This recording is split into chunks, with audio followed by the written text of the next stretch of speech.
Hello students, welcome to our official YouTube channel crack Bengal. আমি ওয়াসিম, আমি তোমাদের কারেন্ট অ্যাফেয়ার্সের স্যার। আমি তোমাদের আজকে নিয়ে চলে এসেছি দেখো 23 সেপ্টেম্বর আর 24 সেপ্টেম্বরের কারেন্ট অ্যাফেয়ার্স। তো চলো শুরু করা যাক আজকের কারেন্ট অ্যাফেয়ার্স। প্রথম কারেন্ট অ্যাফেয়ার্স দেখো কি বলেছে, ভারতের এফএসএসআই কোন দেশের কৃষি ও পশুধন মন্ত্রকের সাথে চুক্তি স্বাক্ষর করেছে? তো রাইট অ্যান্সার কি? রাইট অ্যান্সার অপশন সি, ব্রাজিলের সাথে চুক্তি স্বাক্ষর করেছে। তো এফএসএসএআই এটা কি? এফএসএসএআই এর ফুল ফর্ম হচ্ছে দেখো food safety and standard authority of India. এটি কবে প্রতিষ্ঠিত হয়েছিল? এটি স্টাবলিশড হয়েছিল 2006 সালে। তো এটা কেন প্রতিষ্ঠিত হয়েছিল? এটা হচ্ছে খাদ্য সুরক্ষার মান নির্ধারণ করা, তারপরে ফুড লাইসেন্সের ব্যাপারে, খাদ্যের কোয়ালিটি, এগুলো সব নির্ধারণ করে এই এফএসএসএআই।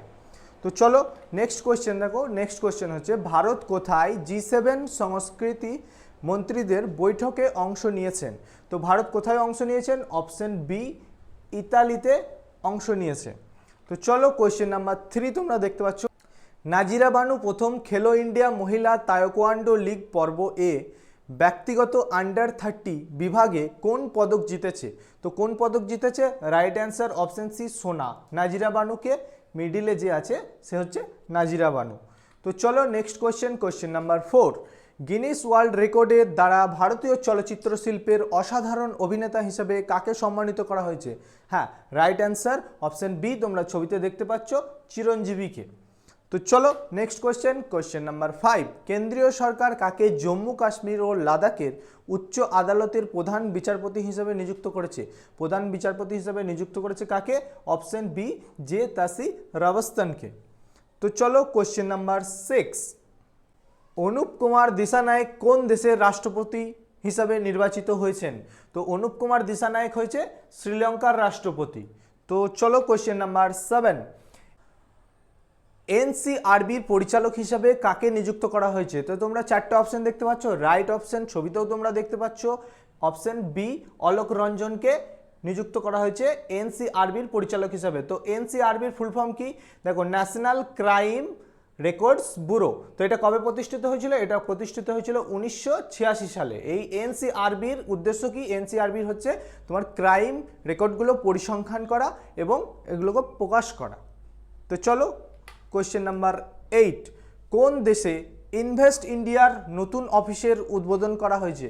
কোন দেশে ইনভেস্ট ইন্ডিয়ার নতুন অফিস উদ্বোধন করা হয়েছে? অপশন এ, সিঙ্গাপুরে। তো চলো কোয়েশ্চেন নাম্বার 9, কোন ব্যাংক পয়সা সেভ ক্যাশব্যাক ক্রেডিট কার্ড চালু করেছে? তো তোমরা ছবিতে দেখতে পাচ্ছ, দেখো পয়সা সেভ এটা একটা ক্রেডিট কার্ড, ইয়েস ব্যাংক করেছে। কার সঙ্গে যুক্ত হয়ে?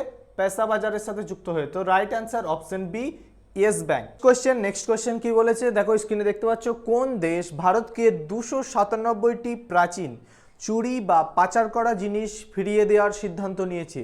তো right answer option B, America. America কি করেছে? ভারতের চুরি হয়ে যাওয়া 297টি প্রাচীন বা চুরি পাচার করা জিনিস ফিরিয়ে দেওয়ার সিদ্ধান্ত নিয়েছে। তো চলো নেক্সট কোয়েশ্চেন 11, প্রতিরক্ষা মন্ত্রী রাজনাথ সিং কোথায় সেনাবাহিনী স্কুল উদ্বোধন করেছেন? মিলিটারি স্কুল উদ্বোধন করেছেন কোথায়? অপশন এ, জয়পুরে। তো চলো নেক্সট কোয়েশ্চেন, কোয়েশ্চেন নাম্বার 12, জর্জিয়াতে গামা ইন্টারন্যাশনাল ফাইটিং চ্যাম্পিয়নশিপে মিক্সড মার্শাল আর্টসের লড়াইয়ে বিজয়ী হওয়া প্রথম ভারতীয় কুস্তিগিরি। হ্যাঁ, এটা মনে রাখবে, প্রথম ভারতীয় কুস্তিগিরি কে হয়েছিল? অপশন সি, সংগ্রাম সিং। তো তোমরা ছবিতেও দেখতে পাচ্ছ সংগ্রাম সিং। তো চলো question number 13, Singapore grand Prix 2024 কে জিতেছে? সিঙ্গাপুর গ্র্যান্ড প্রিক্স 2024 জিতেছে অপশন সি, ল্যান্ডো নরিস। তো চলো কোয়েশ্চেন নাম্বার 14, দলিতদের উপর অত্যাচারের ক্ষেত্রে কোন রাজ্য শীর্ষে রয়েছে? হ্যাঁ, দলিতদের মানে নিচু কাস্ট যাদের আমরা বলি তাদের উপর অত্যাচারে শীর্ষে রয়েছে উত্তরপ্রদেশ। তো উত্তরপ্রদেশের সব থেকে এর রেট বেশি, তোমার 23.78% এর মামলা হয়েছে দলিতদের উপর অত্যাচারের উপর। সেকেন্ড স্থানে আছে রাজস্থান 16%, থার্ড স্থানে আছে মধ্যপ্রদেশ 14%। তো সব থেকে বেশি হচ্ছে উত্তরপ্রদেশ। তো চলো কোয়েশ্চেন নাম্বার 15, ভারত 45তম ফিডে দাবা অলিম্পিয়াডে কোন পদক জিতেছে? ভারত 45তম ফিডে দাবাতে সোনা জিতেছে। তো তোমরা ছবিতেই দেখতে পাচ্ছ সোনা জিতেছে। ইতিহাসে প্রথমবারের মতো ভারতের পুরুষ এবং মহিলা দল দাবা অলিম্পিয়াডে সোনা জিতেছে, তার মানে এটা ফার্স্ট টাইম। তো অন্যদিকে মহিলারাও প্রথমবারের মতো সোনা অর্জন করেছে, পুরুষরাও প্রথমবারের মতো সোনা অর্জন করেছে। তো চলো কোয়েশ্চেন নাম্বার 16, প্রধানমন্ত্রী মোদি কোথায় ভারতীয় কনসুলেট খোলার ঘোষণা দিয়েছেন? তো রাইট অ্যান্সার দেখো হচ্ছে বোস্টন আর লস অ্যাঞ্জেলস। তো দুটো জায়গাতেই ভারতীয় কনসুলেট খোলার অনুমোদন দিয়েছেন। তো চলো next question number 17, world free zones organizations কংগ্রেসের 10ম বার্ষিক সম্মেলন কোথায় শুরু হয়েছে? রাইট অ্যান্সার অপশন বি, দুবাইয়ে শুরু হয়েছে এই সম্মেলন। তো চলো নেক্সট কোয়েশ্চেন নাম্বার 18, ভারত এবং কোন দেশের মধ্যে বিমান বাহিনী ইস্টার্ন ব্রিজ 7 যুদ্ধ অনুশীলন সফলভাবে সম্পন্ন হয়েছে? তো রাইট অ্যান্সার হয়েছে ওমানে। তো চলো কোয়েশ্চেন নাম্বার 19, কোন চলচ্চিত্রটি 97তম অস্কার পুরস্কারের জন্য মনোনীত হয়েছে? তো কোনটা হয়েছে তোমরা ছবিতে দেখতে পাচ্ছ, লাপাতা লেডিজ। এটার পরিচালককে আমির খান আর কিরণ রাও। তো দেখো 97তম অস্কার পুরস্কার কোথায় অনুষ্ঠিত হবে? 2রা মার্চ 2025 লস অ্যাঞ্জেলসে অনুষ্ঠিত হবে এই অনুষ্ঠানটি। তো চলো কোয়েশ্চেন নাম্বার 20, 2025 সালের আইফা অ্যাওয়ার্ড কোথায় অনুষ্ঠিত হবে? 2025 সালে আইফা অ্যাওয়ার্ড অনুষ্ঠিত হবে অপশন বি, জয়পুরে। তো দেখো হিন্দি সিনেমার অন্যতম বৃহত্তর পুরস্কার ইন্টারন্যাশনাল ফিল্ম একাডেমি হচ্ছে আইফা, ঠিক আছে। এটা কোথায় হবে তাহলে? রাজস্থানের জয়পুরে। তোমরা ছবিতে দেখতে পাচ্ছ 2025 সালে আইফা হবে তাহলে রাজস্থানের জয়পুরে। তো চলো কোয়েশ্চেন নাম্বার 21, 2025 সালের কোয়াড শীর্ষ সম্মেলনের আয়োজক হবে কোন দেশ? হ্যাঁ, কোয়াড সামিট 2025 আয়োজন করবে কোন দেশ? ভারত। তো দেখো এই কোয়াডটা কি? কোয়াডটা হলো 4টি দেশের দলীয় নেতাদের একটা বৈঠক। হ্যাঁ, কি সম্পর্কে বৈঠক? বৈঠকটা হলো সামুদ্রিক নিরাপত্তা আর অর্থনৈতিক সহযোগিতার একটা আলোচনা, সেটাই হচ্ছে কোয়াড। তো এটা কোথায় হবে? ভারত। আর কোন কোন দেশ থাকছে 4টি দেশ বলতে?